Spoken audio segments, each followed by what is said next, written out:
Welcome, listeners, to another evening of Darker Days Radio. Tonight, I will be your host, one of your hosts. I am Chigg, as you all know and love. Joining me tonight, we have Crystal. Crystal, introduce yourself to the audience. Hey guys, I'm Crystal Mazer. I'm one of the co-hosts of Darker Days Radio. Strong work. We're all proud of you I here at know, Darker Days. We're I'm all glad to awkward. have you. And we're glad to have you as well, listeners. Thank you for joining us tonight for this, our something annual GenCon recap. Crystal and I were both at GenCon this year. Unfortunately, the rest of the crew was unable to make it, so they will not be joining us this evening on the show. Crystal, before we get into that, have you done any gaming recently that you'd like to talk about? Yeah, sure. Uh, uh, every other Sunday we have our cousin's D&D game, which is kind of like whoever comes gets to play. And so we have a couple cousins that just don't come, but it's a family game. It's been going on for a year and a half now, 2 years. And we're playing through one of the Vecna uh, campaigns, which is, great. That does sound like fun. What kind of a character are you personally playing? I have a death metal gnome bard warlock. Okay, that sounds very interesting. Listeners, check the show notes. Crystal will be posting her character sheet with the image that she uses for that character. That will absolutely not happen. But now that we've moved past that, I'm glad you're enjoying your family time and your 5e time. Let's move into our Gen Con report. Wait, Whoosh. you don't do any gaming? No, we only ever ask one co-host what their gaming is. Have you Really? been on this show before? I haven't. Normally everybody adds stuff. I Only, swear. Okay, we can no, delete this part. no. We need to leave this in. Editor Crystal, leave this in. No. All right, so as everybody in the audience definitely knows, Gen Con is the best 3 days in gaming, and also their Sunday. So we're going to start with the first day, Thursday. The first day is I, actually, however, Wednesday. Wednesday is when correct. you arrive in Indianapolis because you want to be there for as long as possible, enjoying the sights, the scenes, the smells of beautiful downtown Indianapolis. There's also a trade and educator day at Gen Con there, and I think I'm going to try to do it next year. So you So did not do that this year. I did not do it this year. It does cost extra money, but it is where like educators will host workshops on how to use games in classroom. It's also a trade day where like publishers or warehouses and stuff like that will network and host like, hey, if you want to have your product in our store or on our shelves, this is how you do it, type of thing. So if Uh, that is something that is up to like of interest of you, you should definitely look into the trade day. Absolutely. If you can be there on Wednesday and you're interested in trading, what else you got going on? They have the is that when they have the street party Wednesday night? I've They have gone the street once. party. They have the street party. That's also when they launch the Sun King Brewery beer Ah, and for the this year. year That's when they it tap was it. not a beer. It wasn't. It was a cider. It was a half Was it? cider, half beer, a beerder, Yeah. a Yeah. It cider. was. It was It was. it was It was definitely not. an option. It was not bad. Wasn't their best one, but it was. It was not bad. I'm a cider fan, so. I'm also a cider fan. I didn't care for it, but I don't like beer, and it was very close. It was nearer to a beer than I would prefer. And then there's also the stink party, which we did not go to. We did not. But So, but things you that can we win did go games and stuff to, there. things that we did go to, begin on Thursday. Correct. We hosted a bunch of panels We as hosted a several panels. podcast. Yes, Several panels. several panels as a podcast, and it was pretty awesome. And then I hosted some individual panels. I was also on other panels, and I have recordings of those. And after we're done recording this, I'm going to be doing a mass edit on everything so that I can get those up for everybody. And then you will be able to have recordings of all of the panels that we hosted on our podcast. Listener, check this feed Yay! later or earlier, depending on which goes up first. It'll be a surprise for me as well. So we started on Thursday with our cyber horror panel. Yeah, that was a fun panel. That ended up being a lot darker than I think we were intending for it to start off as. I mean, the title is horror, I know, cyber cyber horror. horror in tabletop role playing games. I I don't know that you could have really light and fluffy body cyber horror. I mean, I guess you could. You could replace your arm with a fully But I could functioning, figure it out. like a fully functioning stuffy arm or something, if you wanted to go the full conversion showbiz pizza borg. But I don't know that very many people do that in their I mean, cyber run or shadowpunk games. Although, that would be Five Nights at Freddy's, wouldn't that? well, no, those are ghosts. Well, okay. Totally different. Totally different. Totally different. Totally not Spoiler Ghost in the alert Machine. for Five Nights at Freddy's. They're ghosts. A little late on the spoiler alert. I didn't know until I watched the movie. So there's listeners out there who may not have been aware of Five Nights at Freddy's' underlying oeuvre. It's a really great story, actually, though. But anyway, yeah, I feel like our cyber horror actually had some really fantastic participation in it from our audience and a lot of really good questions. Yeah, it was a phenomenally fun and exciting panel that we got to do. I enjoyed feeling like I was actually contributing rather than just being there. That was nice. Sometimes I feel like I'm on a panel just because I'm on a panel. And sometimes I feel like, hey, people are listening to me. I might have smart opinions. I don't actually have smart opinions, but I You sometimes feel like I do. do. Stop putting yourself down. Uh, also on Thursday, you and I were both in the Advanced Dimensional Green Ninja Educational Preparatory Super Elementary Fortress 555 game. Yep, and that's So, by Windmill Games. They are currently in the process of doing a second edition of the game, and they have hosted this game at GenCon and Origins. God, since I met Akira, which was in 2007. It's been a while. so a couple days. They've done it a couple of times, is what I'm hearing. Couple of times, yes, and it is always very fun to see. The game is chaos, is essentially what it is. But it's very fun to see like how everybody interprets the game. The game itself is you take every totally not copywritten Saturday morning cartoon that you can think of in the 80s and 90s, and smash it into one game and power it by candy. There you go. Yeah, I really enjoyed the game both times now that I've played it. I don't know what they could possibly change to make a second edition aside from maybe adding more characters. But the rules are, I guess they're technically they exist, but really they are very, very, very light rules.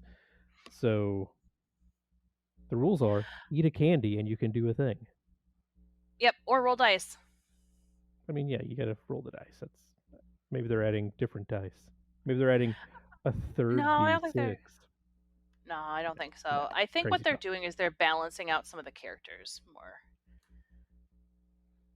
Um, I mean, I guess that's a thing that they could do, but I don't. oh, I've never. I've played it twice now, and I've never once sat down and said, "Man, the 7-year-old girl to my right who's playing the girl who sees the dead, her character is OP. Never. That's never crossed my mind. But Is that that's the just small medium at large? I love her. yes. Yeah, she's a great I love character. her so much. And One of their her zombie brother. one of the other rules is that you cannot play the same character until you have played every single character that they have, and they have a lot of characters. They have so many characters. It's great. Um, uh, okay, yeah. So, if you have not checked out that game from Windmill Games, you definitely should. If you go to Gen Con or Origins, they do host the game there. And if it's sold out, bring generics and still go. They will try to get you in, and 99% of the time they can do it. Yeah, they will wedge you So in with a crowbar to their giant tables that they've shoved together for room. Every they year that basically I've keep gone, a whole room to themselves, with the yeah, exception of this year where there was just one random game in their room for the whole that just happened to be during our group, and they were really cool about it. yeah, I feel kind of sorry for them because it's not a quiet game where you sit around and discuss political machinations between the clans or anything. It is very loud. It is very frenetic, and there's often small children involved. So they are very Yes. loud and frenetic at all times. That's everything that we did together on Yeah. Thursday. Did you do anything fun or exciting? I had two other events that I went to on Thursday. Hmm. One was a panel with Gehenna Gaming, which was the psychology of horror, and we talked about um, horror aspects and like the psychological plays involved with it, but also I added in like the perspective of um, uh, children's developmental milestones, and horror, and why kids are always saying they're afraid of something when they're little, but when they start to get to be teenagers they're no longer afraid of anything, and why that happens to be. There's a study on it. Teenagers just don't have an internal monologue that says, "Hey, you're in danger." um, and that is now proven by science. And then like how that develops into your adult measuring the ability to make dangerous actions versus the consequences of those actions. So I kind of brought a little bit of a different perspective on that. But it was a really good panel. And here I always thought the reason that teenagers aren't afraid of anything is because being afraid of things isn't cool and they will get made fun of by their peer group. Nope, That's what there's that's what I actual remember. science. There's actual science that their brains just don't have that filter, and that you develop that filter by making the bad choices. So It's what you're saying is affluenza is real if you are yeah, kept actually. away from making bad choices, you will just continue to make bad choices. Yeah. Yeah, essentially, yeah. I'm sorry, if you're kept That's away a from the consequences of making your bad choices, you'll continue to make bad yes. choices. Kids and teenagers do need consequences for their choices, good and bad. Wait, And then oh, go ahead. no, I was gonna say, so what else? Oh, I also went to the Glitter Guild, which is burlesque. They do nerdy burlesque. It is fantastic. I go every single year. They have a lot of performers that return. They have a lot of new performers this year too, which is great. All the performers were fantastic. They do little skits while taking their clothes off, and they tend to be towards the nerdier side of things.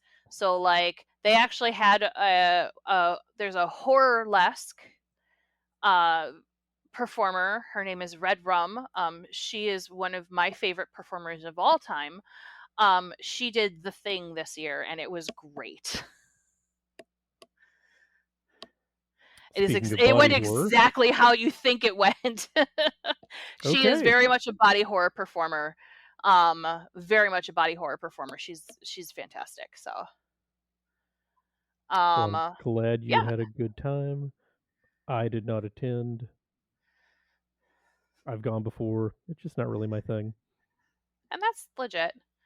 I did try to get him to go with me. He didn't go. And that was our Thursday, Yeah, which brings us to Friday. Friday. Friday for us started out with historical horror. And that Indeed, it was did. the one with our guest, which was Weston from Hunter's Entertainment, um, BW Holland, or Brian W. Holland from Chaosium, Mm-hmm. and then you and me. Was there anybody else? Am I forgetting anybody else? One more person. Was Rick there? No, Rick wasn't Knox. there. Yeah, that's Weston. Oh, I'm sorry. I do not have that. I do not have his actual human name written down. I Oh, apologize. sorry. Yes, no. His performer name is Knox. He has been starting to go by Weston for like his professional stuff. My I was apologies. unaware. I was Yeah. unaware, and I sat 3 feet away from the guy. So he sorry. usually introduces himself as both as Knox and Weston. I've been trying to use, because my contact with him is more professional, so I've been trying to use his professional name to be respectful of what he wants to do. So My contact with him is I see him several times a year. Every time is at GenCon, but I see him multiple times throughout the convention. this is true. Yeah, he's usually everywhere. Uh, um, our historical horror panel was also really good. Yeah, it was rocking. I was surprised by how many people showed up. First of all, we packed that little room tight. We did. Um, People were standing, and like the audience interaction was great. The panelists were amazing. There were some fantastic questions too. Yeah, yeah, it was fantastic. I can't wait for all of you listeners to hear the recording. Yeah, and if you are not familiar with Knox or Brian's work, you should definitely check them out. Brian's been on our show a couple of times. And he lives in Australia, so I know that him and Pete have had contact with during PAX Australia. I know they hang out there and they do their business connection thing there. So Yeah, they're in Australia, and everybody in Australia knows each other. So that's how no, Australia that's not what works. I'm I'm pretty sure. saying. I'm pretty sure that's what I'm hearing. Oh my god, Australia is bigger than Texas, so Australia's almost bigger than the United States. Yeah, but they only use like the outer 7 feet of it for living space. It's like Canada. Everybody lives within 12 minutes of the border. It doesn't. Everything else in the center is just things that'll eat you. Yeah, exactly. Apologies to our Australian and Canadian listeners. I am, of course, joking. I know that you guys have rich, vibrant cultures that are right, around the edges of your country. So, that's what you and I did together on Mm-hmm. Friday. Yep. Um, I what had, else did yeah, you get? No, that's not true. We did one other thing Friday, but it was much later in the day. yeah, it was. We can talk about that in a second. Yeah. My morning on Friday was literally back to back to back. Mm-hmm. And right after historical horror, I had to bolt out of there because I had to go all the way across from the JW to the Crown. And if you don't know, that's like several blocks of walking. I had 10 minutes. I made it there in 12. I want to say Yeah, it's 12 it's to 13 multiple minutes. multiple city blocks of walking through Yes. a very thick crowd. So Yep. good job I power even walking. I mean, I was even able to cut through the convention center and still make it in that amount of time. So, That was an uh, impressive feat for Gen Con. I I am still reeling at the fact that I was only a couple minutes late to my own panel that I was hosting, which was the soundtrack of horror, where I had a bunch of music nerds come onto a panel and talk nerdy with me about music and what it means to have a horror soundtrack and how those are created, and about different creators of musical horror soundtracks and everything like that. We also had a really great crowd. We had we had people on the panel who ranged from anywhere from um, myself and another are classically trained musicians. We've worked with music theory. We understand like the technical aspect to um, consumers of music who know bands that are so obscure. There's only one album, and it was only ever released on CD, and they have it, and like so. Uh, that was super cool. And then just someone who, creates playlists for soundtracks. So we had like everything for everybody who would consume that sort of media um, on the panel talking about music and the different aspects of it. And we had a lot of really good questions from the crowd. We had a lot of really good interaction as well. Um, it was not as big as the other panels. However, it was for a soundtrack, like a very, very niche type of topic. It was a very, very good uh, panel attendance and everything like that. And as listeners may have picked up on, I was unable to join Crystal for this particular panel because one, I don't like having music playing when I'm gaming. I personally find it a distraction. I understand that I am not alone in this opinion, but alone on this particular podcast in that opinion. Crystal loves it. I get easily distracted by music, so I did not go. Instead, I also ran right down the hallway to System Mastery Live 2025. I saw a different podcast record an episode that was then lost. So, haha, neener neener, other System Mastery fans, I heard something you didn't.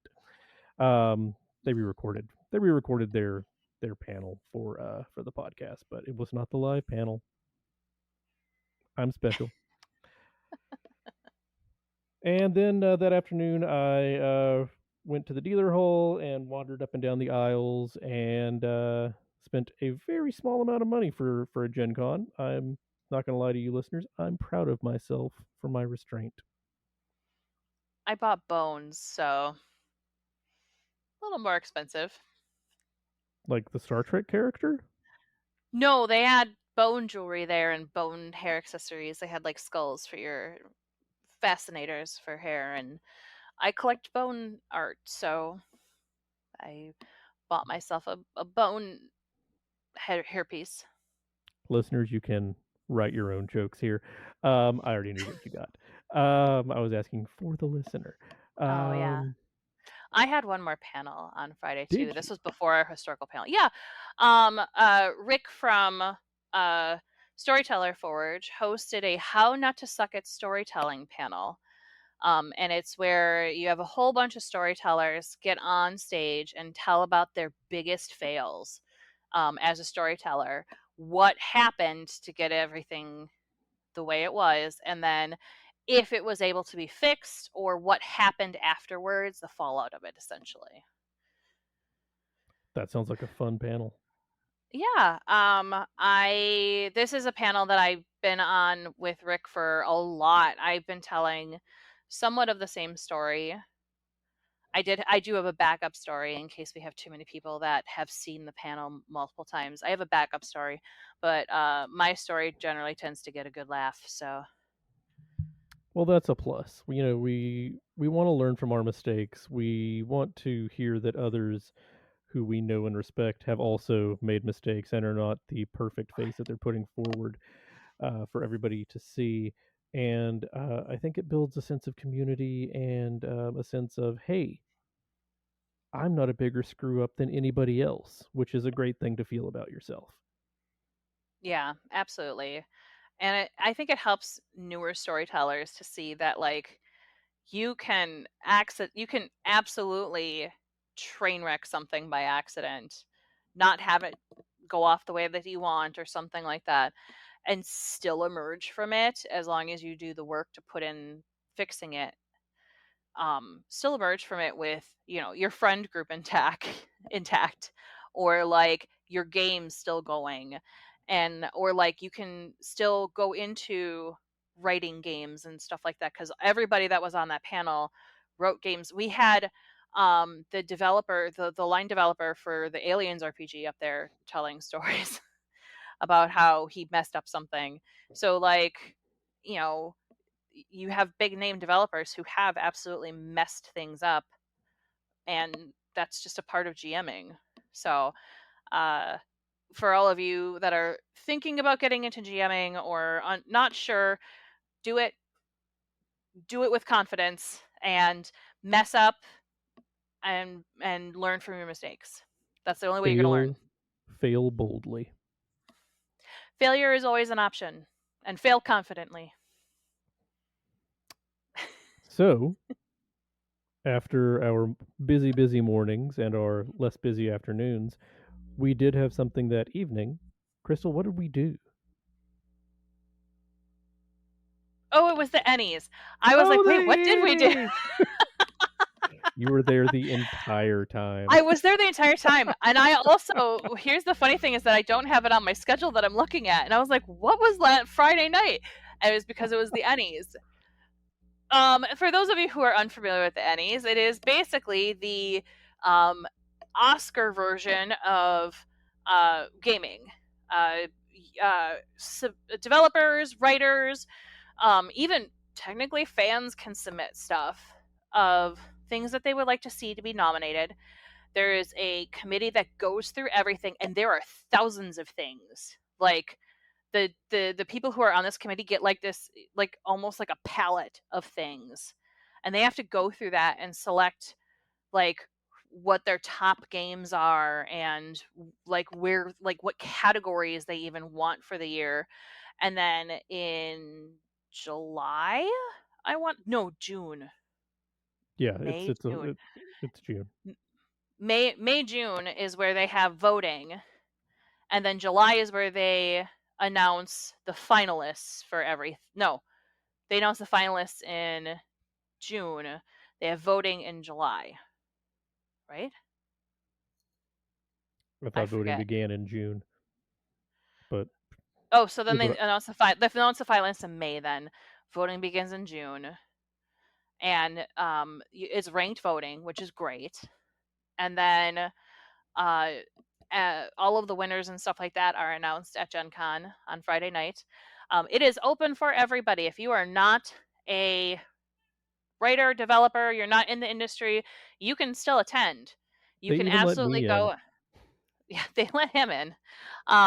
But you can meet your favorite game designers. They are most likely there. And uh, hanging out, cheering everybody on.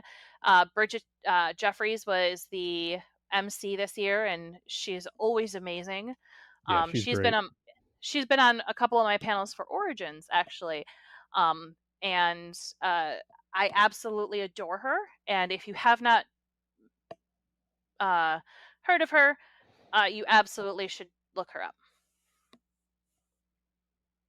And it's So always a great show. I learn about things that I would almost assuredly never have heard about before, things that I find interesting, things that I kind of rolled my eyes at sometimes, but that's just me. I'm an old crankety man. Don't be like me. Um, but yeah, it's always great to go and see the entrance, see who wins, uh, see what's see the young up and comers in the industry. Also, the people who have been there forever and are still getting nominated and win. That's fine. It's good. It's great. I enjoy it every year. yeah, it's a really great event to be a part of and to see and celebrate. And to see like a whole bunch of new designers, or at least newer that I haven't actually heard of. They might have been designing for a while. I probably should look that up before making that statement. Um, uh, win, and they won in multiple categories. It was fantastic to see, Yeah. and really great to see new faces and voices in the industry being recognized for their achievements and their work. So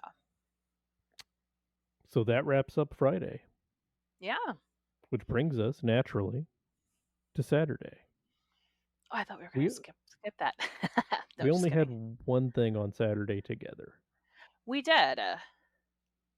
And it Did you? was hmm?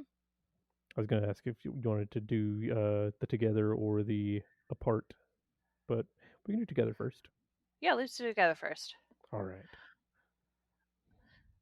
So, we went on a ghost hunt walking tour of Indianapolis. And what we were told was that we would be able to go around to different buildings within the area and hear about the ghost stories and stuff like that from actual ghost hunters in the area. Um, and some of the hauntings that are going on, including some of the hotels in the area. Chig, what did you think of the ghost hunt walking tour?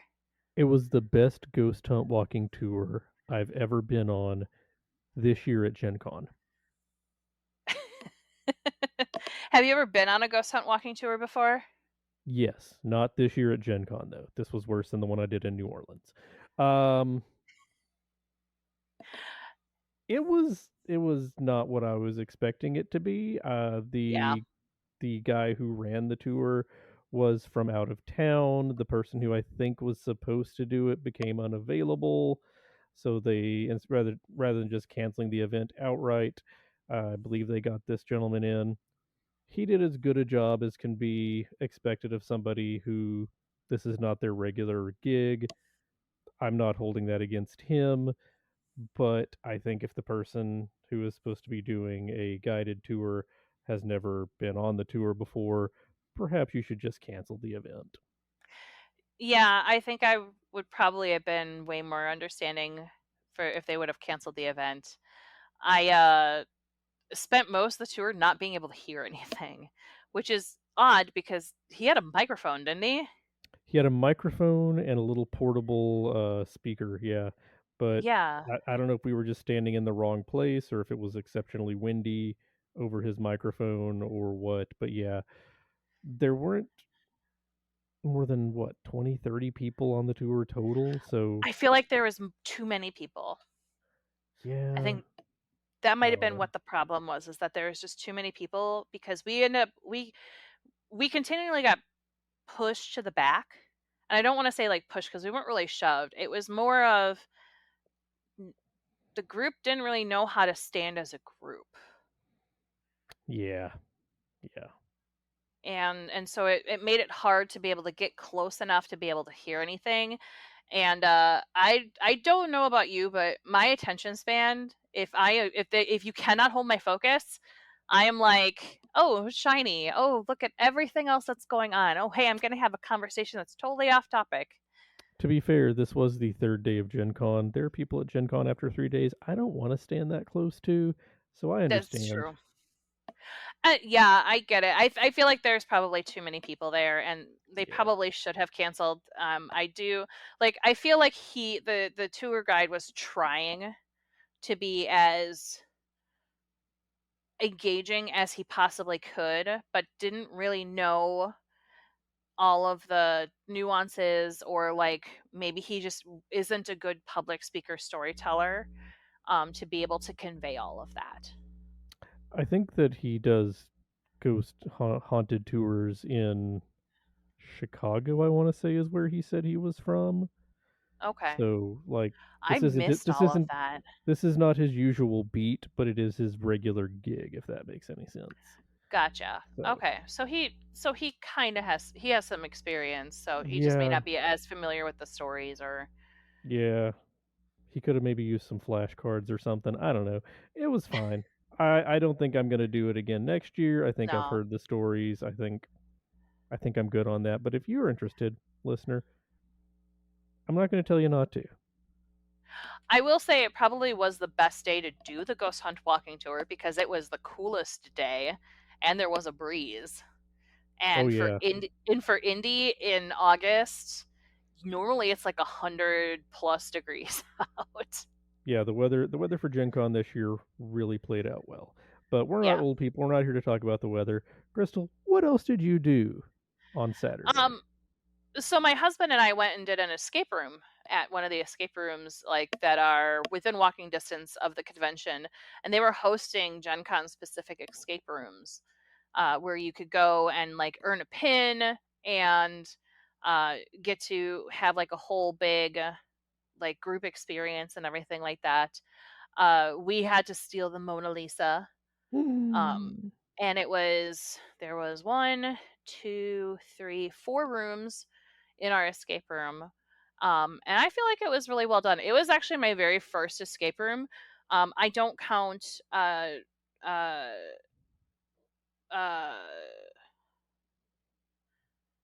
why am True I blanking Dungeon. on the name? True Dungeon. There you go. I don't count True Dungeon as an escape room necessarily. No. Um, it's more like a haunted house with puzzles.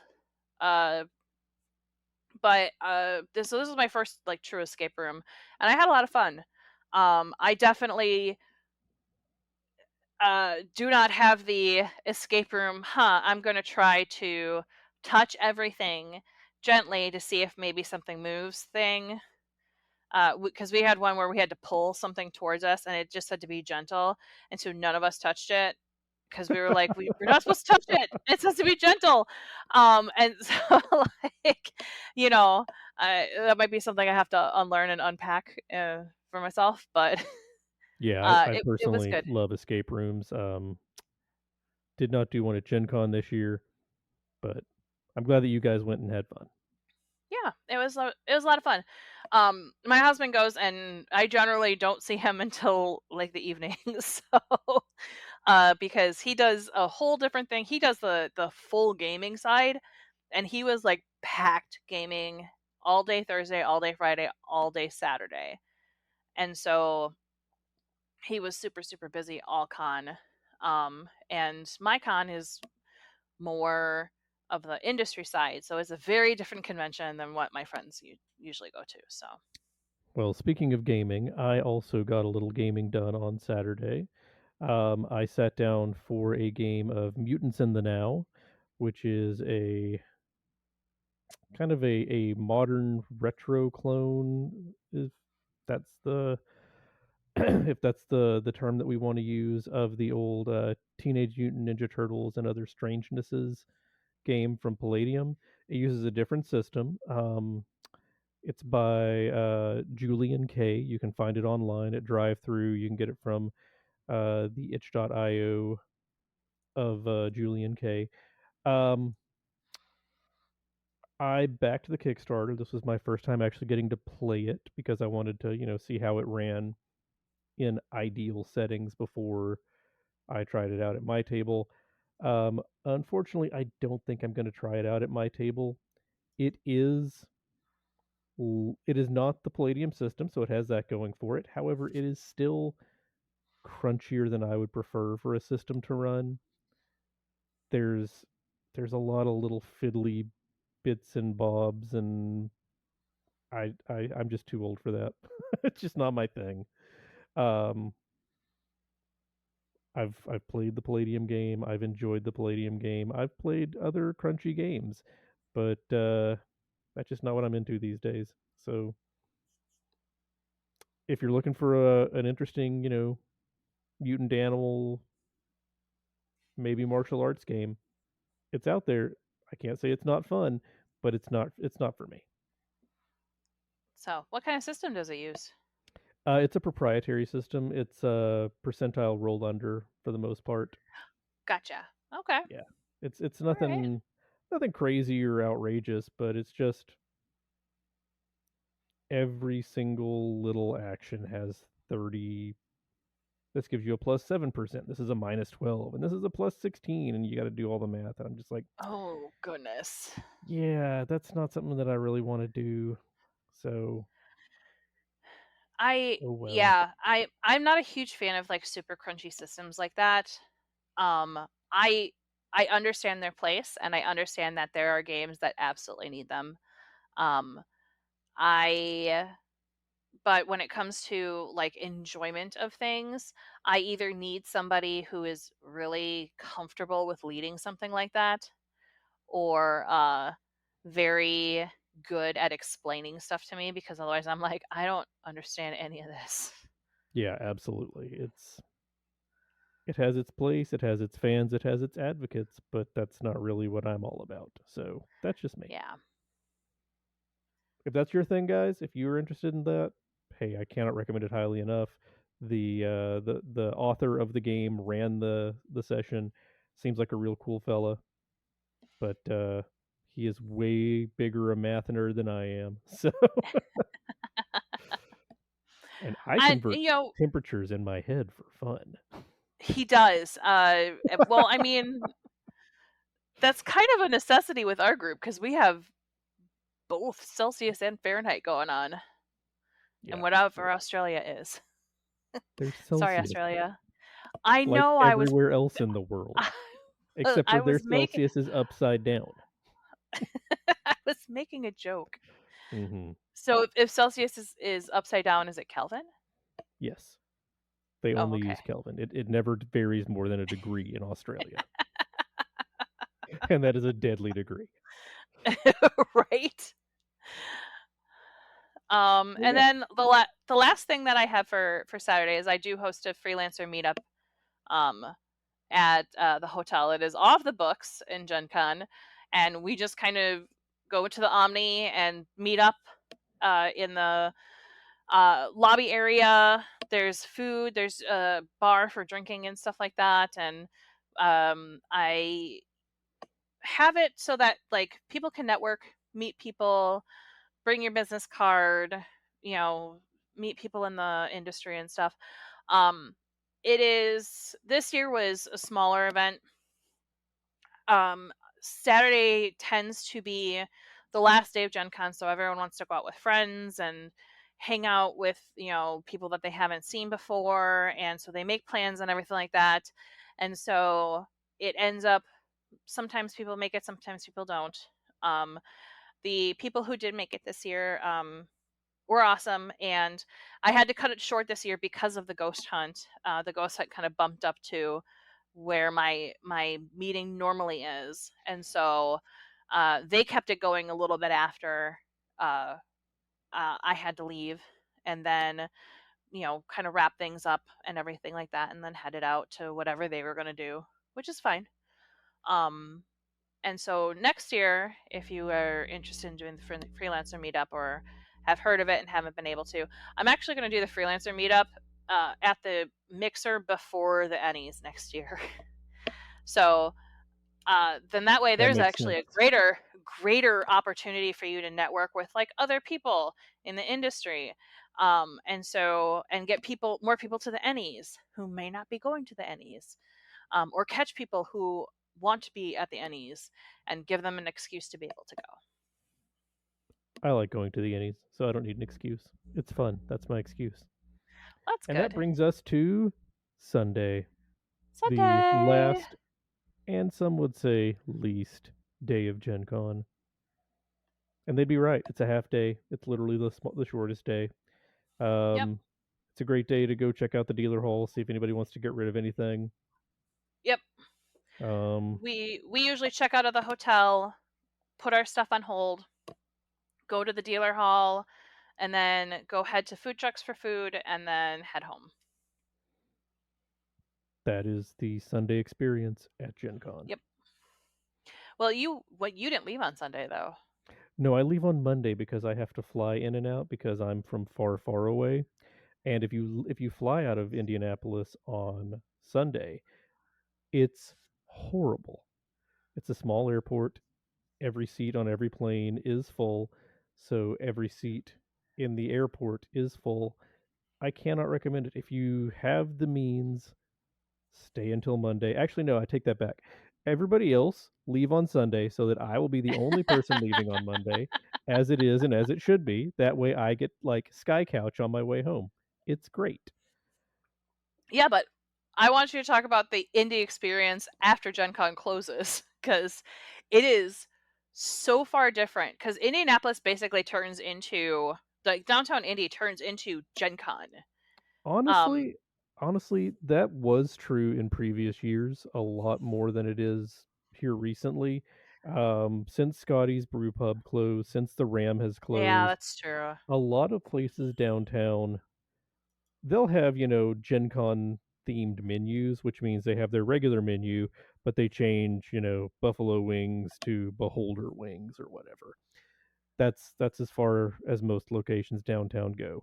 There Yeah. used to be more places downtown that would show, movie marathons the entire time, and it's all nerd movies. You can go in there on Saturday and watch a Star War while you have your drink and your lunch.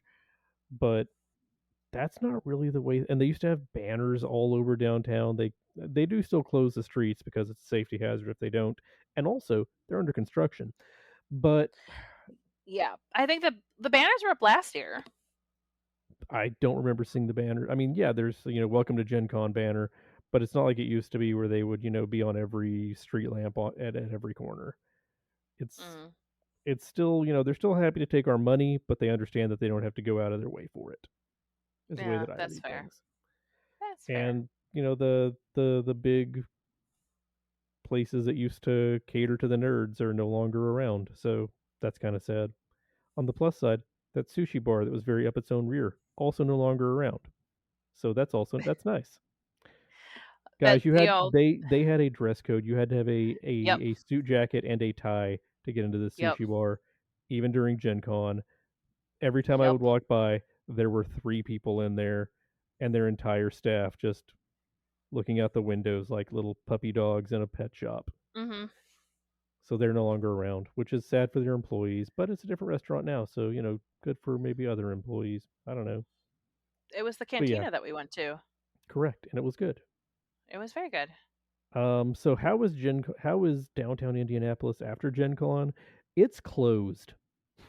As soon as Gen Con lets out, everybody closes. They have to go and change out their menus to denerdulate everything and get it back to, from Buffalo or from Beholder Wings to Buffalo Wings. And that takes apparently a full afternoon. So if you happen to live in Indianapolis in the food industry and you want a Sunday afternoon off, work downtown during Gen Con. They're Yeah. closed. Um, one of the this is the part of the deep lore. Because we have a lot of World of Darkness fans. Gen Con used to be basically a huge party on Saturday. Specifically for World of Darkness, they used to host the Succubus Club party, which used to be invite only, and they would usually do it in like a warehouse or a bar. Um, the one year that I went, they had it in a bar, but it was a pretty large bar. They would literally bus you to the bar if it was not within walking distance. And it would be open bar. They would have go-go dancers and all sorts of weird stuff happening. Um, like Frylock being, you know, dancing with a go-go dancer. That was the thing. It was weird. But anyway, the party used to go all night long, and it would go till like 4 or 5 in the morning. And so Sunday, for any of the employees for White Wolf, or any of the pre later owners, Sunday was a very long day for them. And so after Gen Con closed and they got the booth all torn down, because that is also a whole process in the afternoon for the workers, Mm-hmm. um, Sunday night was usually called the Dead Dog Party. And that was they would go to the quietest bar that they could find and just sit and, you know, drink Decompress. drink and decompress, and hair of the dog, if you know what that is. After the party. And so there's some deep lore for you. There is that Sunday night was the Dead Dog Party, and that was the employees only and anybody who just happened to stumble in, but they wouldn't tell anybody that it was going on. No, you can't decompress if everybody else is there. That's crazy talk. It's Exactly. no longer a quiet little hole in the wall bar. So yeah, that was our Exactly. Gen Con. That was our Yeah. trip. It was fun. I recommend it. Yeah. I If keep you going haven't gone to every Gen year. Con, yeah, I go every year too. Um, uh, yeah, I've gone every year since 2001, 2000, something like that. Even when they first Oh, moved to Indy. I've been going since at least 2012, according to my files here on my hard drive. But yeah, it's fun. I went the last 2 years that it was in Milwaukee and then continued on in Indy. I dropped, I think, a year because of college. Everybody dropped that 1 year because of COVID. Yeah, well, yeah, I don't count that. No one And then counts that. I did have to drop the year that they moved it into September because I am a teacher, and September you can't take off for teaching in September. There's just no way. I mean, not with that attitude, you can't. Anyway, so you you try that managing a classroom after you take off. It's not pleasant. that was our Gen Con experience. Thank you, listeners, for joining us. If you'd like to find us elsewhere online in addition to this video or audio format, you can find us at Linktree. We're at linktree/Darker Days Radio. You can send us an email to darkerdaysradio@gmail.com. You can find us on Facebook still at facebook.com/Darker Days Radio. You can add us at Darker Days Radio. We're on Instagram, Tumblr, on Tabletop, YouTube, Twitch, and of course, we have a super fun Discord with a link in the show notes. Bye. We will see you next year at Gen Con.